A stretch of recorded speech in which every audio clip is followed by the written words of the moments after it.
প্রিয় ভিউয়ার্স, আসসালামু আলাইকুম। কেমন আছেন সবাই? আশা করি যে যেখানে আছেন ভালো আছেন, সুস্থ আছেন। আজকে আমি আপনাদেরকে দেখাবো কাইক্কা মাছের তো পেঁয়াজা। এই রান্নাটা কিন্তু অনেক মজা। এগুলো আমাদের দেশি মাছ এবং সিজনাল মাছ, তাই সারা বছর আমরা রান্না করে খেতে পারি না। যখন সিজন আসে তখন আমরা রান্না করে খাই। তো চলুন চলে যাচ্ছি আমার আজকের রান্নায়। এই রান্নাগুলো আসলে সাবেকি রান্না। আগের নানি দাদিরা বিশেষ করে এই রান্নাগুলা এইভাবে করতো।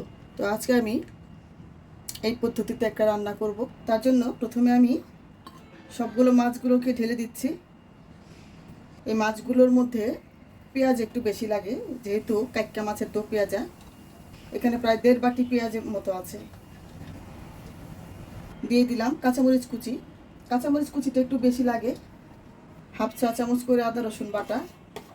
দো পেঁয়াজার মধ্যে মশলাটা অত বেশি লাগে না। 1/2 চা চামচ জিরে গুঁড়ো, 1 চা চামচ হলুদ মরিচ ও ধনিয়ার গুঁড়ো, 1/2 চা চামচ লবণ। এখন এটাকে আমি ভালো করে মেশাবো।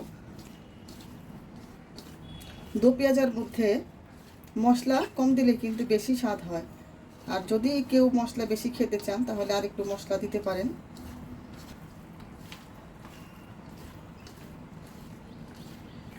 আমার মাখানো শেষ। এখন আমি এই মাছটাকে ঢেকে 10 মিনিট রেস্টে রাখবো। ঢেকে দিলাম। চলে এলাম 10 মিনিট পর।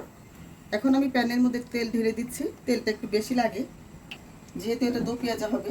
তেলের মধ্যে পুরোই ভাজা ভাজা। তেল গরম হয়ে গিয়েছে। এখন আমি যে রেস্টে রেখেছিলাম 10 মিনিট, এই অবস্থায় এখন আমি এটা তেলের মধ্যে ঢেলে দিব সবগুলো একসঙ্গে।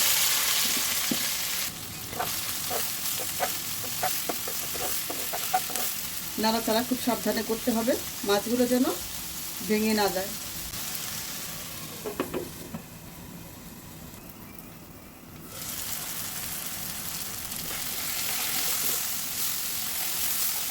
নাড়াচাড়ায় খুব সাবধানতা অবলম্বন করতে হবে। আমি আর ঢাকবো না, এখন খোলা রেখেই মাছটাকে ভাজা ভাজা করব। এই রান্নাটা এত সহজ আর এত সময় কম লাগে, আর খেতেও যে এত মজা হয়ে গেছে। দিয়ে দিলাম কিছু ধনেপাতা কুচি। এখন হালকা করে একটু নেড়ে নামিয়ে নিব। ধনেপাতা দেওয়ার পরে চুলায় বেশিক্ষণ রাখলে ধনেপাতার ফ্লেভারটা নষ্ট হয়ে যায়। হয়ে গেল আমার কাইক্কা মাছের দো পেঁয়াজা। এখন আমি এটাকে নামিয়ে নিব। আপনারা খেতে চাইলে অবশ্যই আমার এই রেসিপিটি ফলো করতে পারেন। তো আজ আর নয়, আবার ফিরে আসবো নতুন কোনো রেসিপি নিয়ে। ততক্ষণ পর্যন্ত ভালো থাকুন, সুস্থ থাকুন। আল্লাহ হাফেজ।